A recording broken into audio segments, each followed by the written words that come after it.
my name's Tom Jensen. Welcome to Tom's Guide to a Marathon. So back in December, that's the time you ponder, what am I going to set a goal for? What am I going to do? I've done all the other stuff, the 5, the 10, the half marathon, a Spudman. I've done some good stuff. But I've never done the whole enchilada. I've never done a marathon. And so, why not? It's on the list. Let's do this thing. And so I started. I set the goal. I didn't know what to do.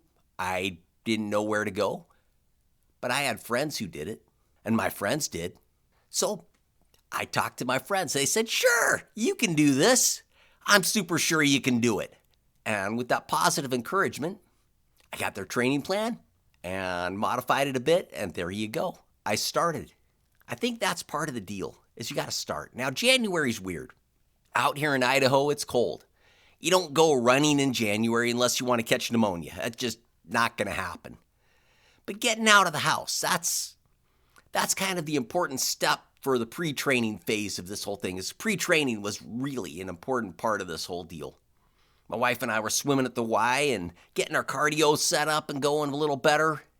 And then I went out, and New Year's Eve was a strange day. The weather was just good. So I popped my golf clubs into the car and headed down to the golf course. The ground was kind of frozen, and that was probably my advantage. But yeah, I went out golfing. I learned something about golf. And this is an important thing about golf and marathons because they're fun and they're a good combination. But golf, it takes you visualizing, where do you want that ball to go? And then you swing.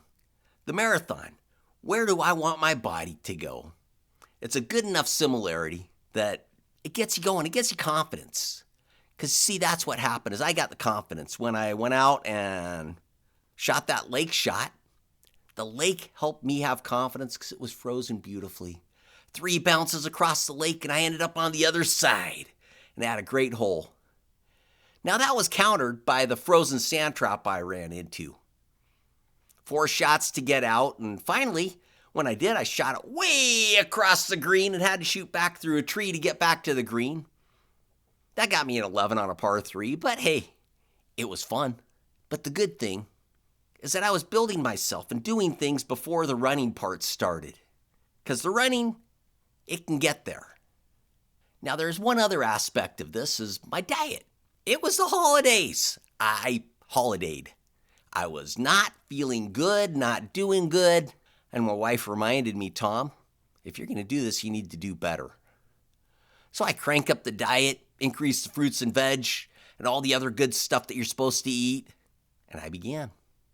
Now, the thing is, when you set a goal, there's all those things you can do before. It's like getting your kid to bed.